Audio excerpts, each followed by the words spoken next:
Introducción. Cualquier mujer que haya desafiado el orden patriarcal ha sido tildada de histérica, loca, desagradable y muchas veces bruja. A lo largo de la historia, miles fueron acusadas con una liviandad alarmante, basándose en prejuicios profundamente ligados a lo femenino.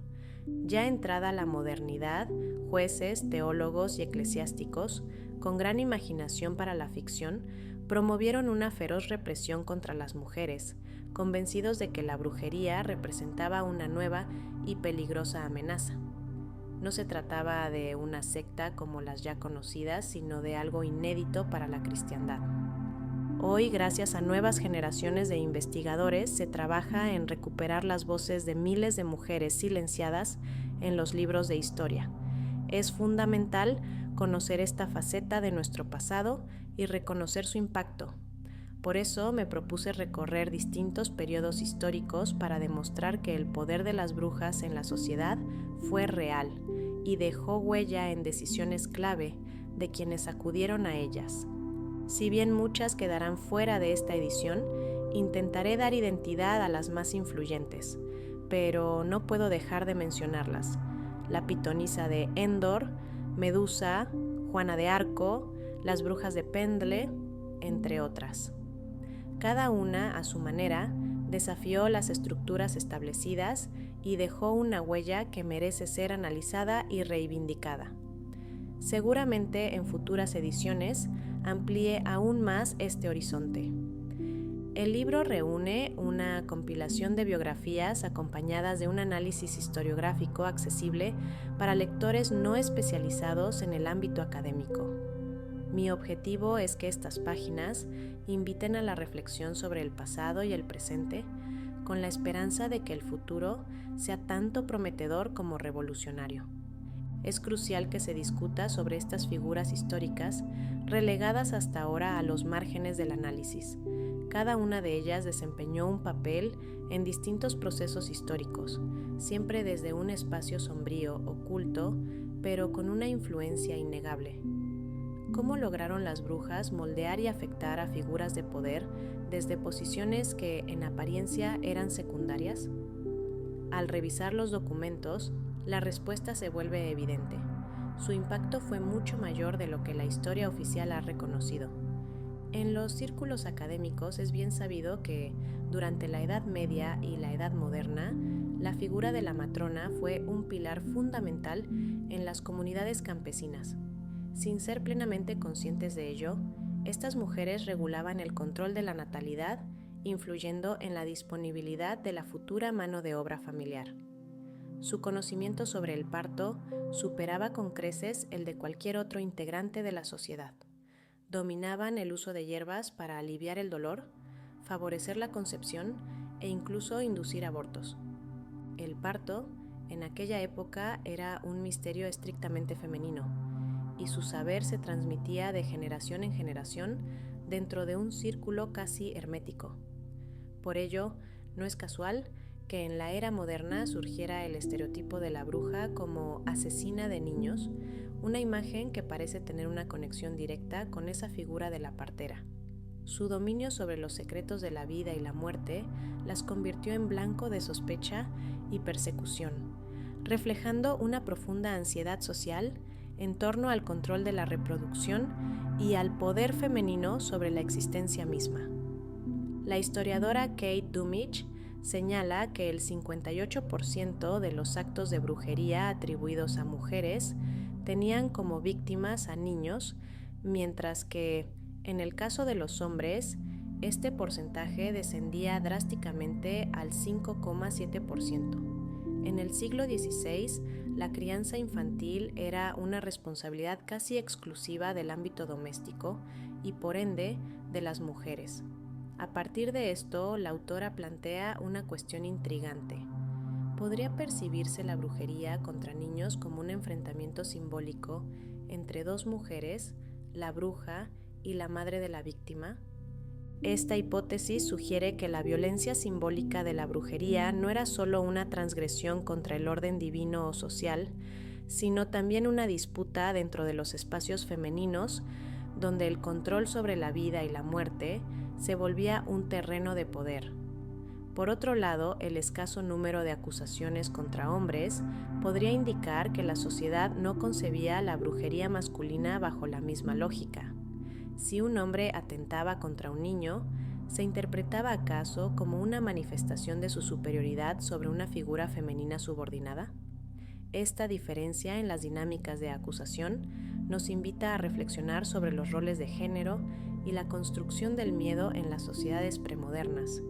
Los estudios historiográficos revelan que la persecución en Europa continental y las Islas Británicas se extendió por aproximadamente 600 años, con su punto álgido en los siglos XVI y XVII y prolongándose hasta bien entrado el siglo XVIII.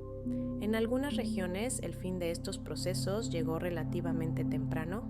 En Irlanda, el último juicio por brujería tuvo lugar en 1711 y en Inglaterra en 1717. Sin embargo, en otros países, la caza de brujas persistió durante más tiempo. Alemania llevó a cabo su última ejecución en 1775, España en 1781 y la Suiza protestante en 1782. Polonia, en un caso particularmente tardío, quemó viva a su última víctima en 1793, mientras que Escocia realizó su última ejecución en 1727. Más allá de las cifras y los años, estos juicios no fueron solo episodios aislados de represión, sino el reflejo de estructuras de poder y de los miedos de una sociedad en transición. Para comprender en profundidad estas dinámicas, en la primera parte del libro analizaré algunos conceptos clave en torno a la mujer y su relación con la historia, el feminismo y las distintas perspectivas sobre el mundo de las brujas. Solo así podremos contextualizar no solo la persecución, sino también la resistencia y la permanencia de estas figuras en el imaginario colectivo. A continuación, analizaré las representaciones mitológicas de mujeres en la antigüedad, tanto en Oriente como en Occidente, explorando cómo estas figuras sentaron las bases simbólicas de la bruja en la sociedad. Luego me detendré en aquellas que durante la Edad Media, una época a menudo mal llamada oscurantista, ejercieron poder a través de la magia y la superstición, desafiando cualquier límite. Más adelante abordaré el papel de las mujeres durante la gran caza de brujas en Europa, examinando no solo su persecución, sino también las estrategias que desarrollaron para desenvolverse en un entorno hostil. También repasaré cómo la brujería cruzó el Atlántico y se instaló en las colonias americanas, explorando quiénes fueron sus principales protagonistas, qué tipos de prácticas mágicas empleaban y qué influencias las moldearon. El recorrido continuará con figuras icónicas de la tradición afro, para luego adentrarnos en el contexto de la Revolución Francesa y el rol que desempeñaron algunas en un periodo marcado por el cambio radical. Seguiré por el mundo colonial latinoamericano, donde la brujería adquirió matices propios, fusionando tradiciones indígenas, africanas y europeas. Finalmente, al llegar al siglo XIX, analizaré cómo la declinación de la creencia en la brujería dio paso a una nueva obsesión, el vampirismo. La literatura y la cultura romántica transformaron el miedo a la bruja en una nueva figura oscura y fascinante, redefiniendo la percepción de lo sobrenatural en el imaginario occidental. El auge del ocultismo y el espiritismo en los siglos XIX y XX estuvo marcado por la influencia de algunas figuras transgresoras que bien podrían considerarse brujas modernas. Entre ellas destacan Helena Blavatsky y Annie Besant, pilares de la teosofía, así como las hermanas Fox, cuyas experiencias mediúmnicas dieron origen al espiritismo. Estas mujeres desafiaron las estructuras religiosas y científicas de su tiempo, promoviendo nuevas formas de conocimiento esotérico y espiritual. En la última parte del libro abordaré el mundo ocultista en el siglo XX, centrándome en un episodio fascinante, la llamada Guerra Mágica, donde distintos grupos esotéricos y ocultistas intentaron influir en el devenir de la Segunda Guerra Mundial mediante rituales, profecías y estrategias simbólicas. Finalmente exploraré el papel de las mujeres en el esoterismo durante la Guerra Fría, un periodo en el que las prácticas ocultas, la brujería y el espionaje inundaban la escena política.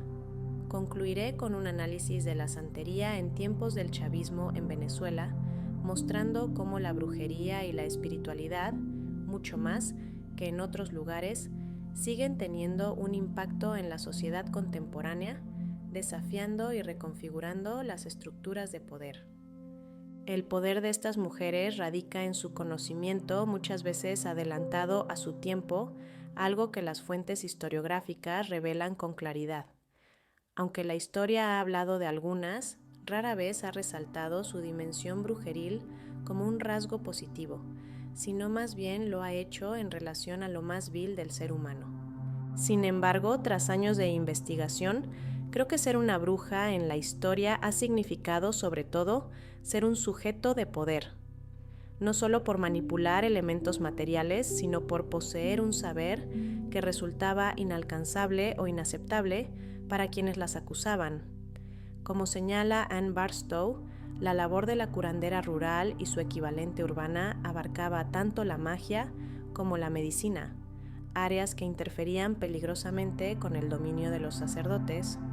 Por otro lado, el crimen de brujería no fue considerado un acto individual, sino una amenaza colectiva. Las autoridades, especialmente eclesiásticas, veían en la brujería una conspiración dirigida por el diablo, cuyo fin era subvertir el orden cristiano y desafiar el dominio divino sobre la creación. En esta cruzada represiva no solo perecieron brujas, sino también alquimistas, nigromantes, médicas y cualquiera que, con su conocimiento o prácticas, desafiara la estructura establecida. La premisa del Éxodo 22:18, que dice «No dejarás con vida a la hechicera», fue más que un mandato bíblico. Se convirtió en el fundamento ideológico que justificó siglos de persecución, consolidando la idea de que la bruja debía ser erradicada para preservar el orden divino y social. Jules Michelet, en Historia del Satanismo y la Brujería, señala que la Iglesia, con profundo desprecio hacia los médicos, no dudó en imponer su monopolio para erradicar a las brujas. En el siglo XIV se decretó que cualquier mujer que osara curar sin estudios formales era una bruja y por tanto merecía la muerte. Esta visión conspirativa desembocó en el estereotipo del Sabbat, tema que abordaré más adelante. Se creía que los conjurados se reunían en noches específicas para rendir homenaje a su líder, su dios, y planear atentados contra la sociedad cristiana. Los demonólogos y teólogos imaginaron estos encuentros como elaborados rituales que debían ser erradicados a toda costa, alimentando así la histeria colectiva y justificando la persecución. El exterminio sistemático de mujeres acusadas representa un capítulo oscuro de la historia que aún espera justicia. No basta con reconocerlo como un episodio de represión. Debemos entenderlo como un verdadero exterminio. Por eso deseo que el aporte del material genere nuevos debates sobre el rol de ellas, las brujas, como sujetos activos en la vida política y social. Esa es la deuda histórica que todavía queda por saldar y cuyo reconocimiento debe comenzar ahora.